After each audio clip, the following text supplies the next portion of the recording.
Many liquids are essential in our daily life. They may include water, beverages, dairy products, chemicals, acids and bases, or pharmaceutical products. The quality of these liquids is determined by their chemical properties. To assess these properties, various principles of measurement are used. One of these principles is pH measurement according to the potentiometric principle.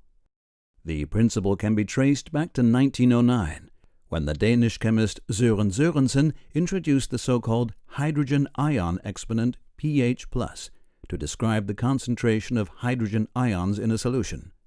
This was the basis for the development of the conventional pH scale.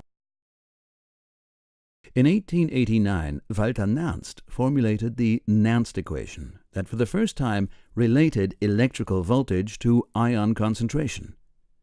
The Nernst equation derived for pH is the physical basis for pH measurement according to the potentiometric principle. Potentiometric pH measurement is the measurement of a potential difference using so-called glass electrodes or non-glass electrodes. In the case of glass electrodes, the pH-sensitive element is a glass bulb that is fused to the end of a glass tube. The electrode is filled with a neutral potassium chloride solution buffered at pH 7 and contains a silver chloride wire that forms the electrical connection. The reference system is located in the outer glass tube and also consists of a silver chloride wire in a potassium chloride solution.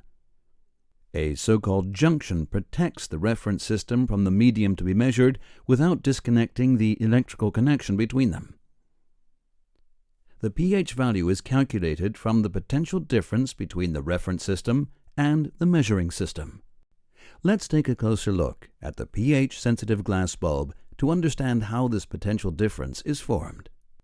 Diluted hydrochloric acid, for example, contains large negatively charged chloride ions and small positively charged hydrogen ions. When the pH sensor is immersed into this acid, the hydrogen ions are able to penetrate the boundary area of the glass membrane, the so-called gel layer.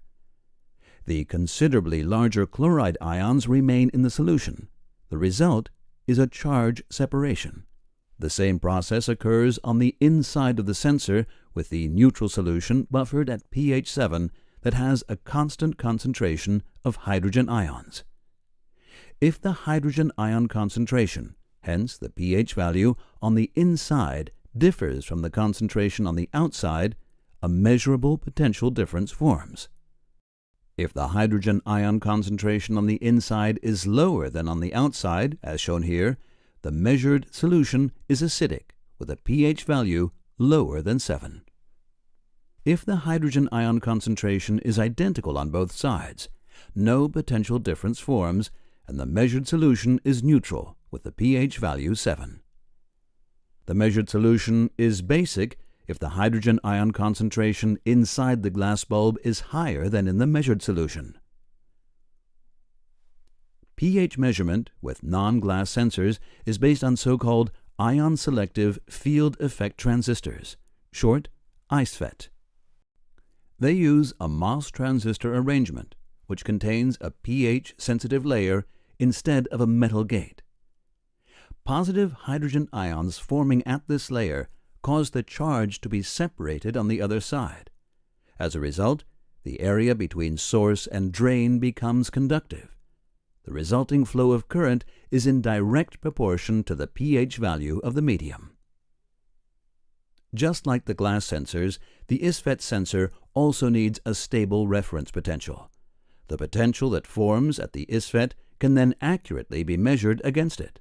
The reference system is also protected from the measured solution by a so-called junction.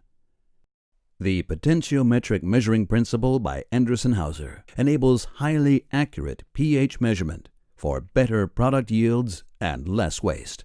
We offer a solution for all applications, even in those industries that do not tolerate glass.